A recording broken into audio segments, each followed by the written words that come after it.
Қаныш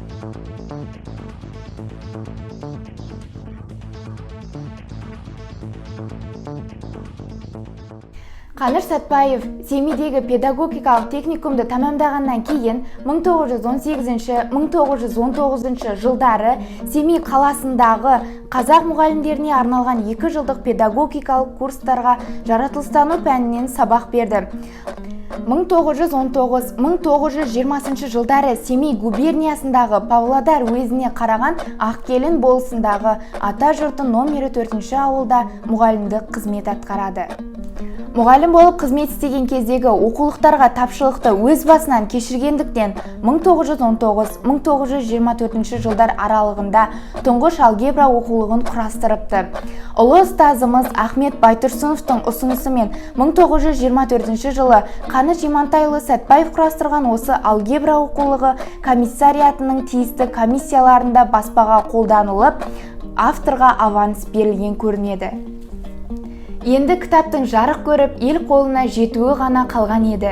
Қаныш Имантайұлы қазақ тілінің үлкен қамқоршысы екенін, ер едіге эпосын қазақ тіліне мұқият түсіріп бергендігімен дәлелдесе, математикалық және ғылыми-техникалық терминология жасаудағы ең алғашқы ірі авторларының бірі екендігін осы аталып отырған оқулық арқылы біліп отырмыз.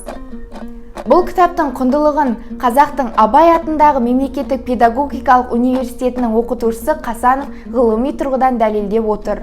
Көлемі 1642 беттен тұратын осы қолжазба болашақ ғалымның 20 жасында жазған тұңғыш ғылыми еңбек екен. Бұл кітап Киселевтің алгебра негізінде жазылған. Бірақ бұл жалаң аударма емес.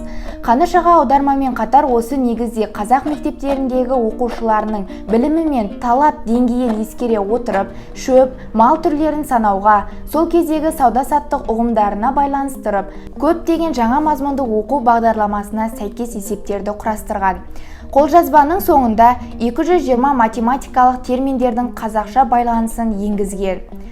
Қолжазбаның ішінде араб графикасымен жазылған 592 бет, латын графикасымен жазылған 1440 бет, 30-35 баспа табақ болатын математикалық қолжазбалары Қазақстан Республикалық мемлекеттің орташа мұражайы қорында сақталған. Қосановтың айтуынша, Қаныш Имантайұлы Сәтпаевтың қазақ тіліндегі тұңғыш алгебра оқулығының қолжазбасын Қазақстан халық ағарту комиссариатына 1924 жылы тапсырған һәм қолжазба комиссариаттың ғылыми әдеби кеңесінде математикалық оқулығы ретінде мақұлданып, баспаға ұсынылғандығы жайындағы құжаттар сақталған екен.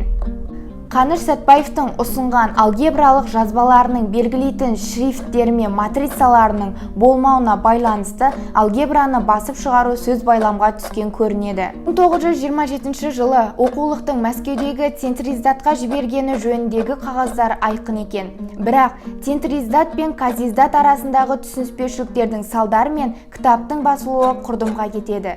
Қазақстан жазуының 1929 жылы латын алфавитіне ауысуына байланысты Қаныш Сәтпаев оқулықтағы формулаларын бастан аяқ латын әріптерімен түзеп шығып, 1928 жылы наурыздың 3 күні латыншаға көшіріп, қайтадан баспаға өткізеді. Осыған байланысты қолжазбаның тағы бір құндылығын аша түседі. Қаныш аға қазақша оқулыққа тұңғыш рет халықаралық емес тілді, яғни теңдеу өрнектерін латын әріптерімен белгілеуге ұсынды. Сонан бері ешқандай өзгеріссіз күні бүгінге дейін қолданылып келеді. Міне осындай Қаныш ағаның кемеңгерлігі, данышпандылығы, жан-жақты ғылыми иесі екенін тағы да дәлелдей түскендей. Бірақ бұл оқулық 30 жылдардан бастап Кеңестер одағында бірыңғай ортақ оқулықтарға көшіп кетеді де, Қаныш Имантайұлы Сәтпаевтың алгебра оқулығын баспадан шығару ісі аяқсыз қалады.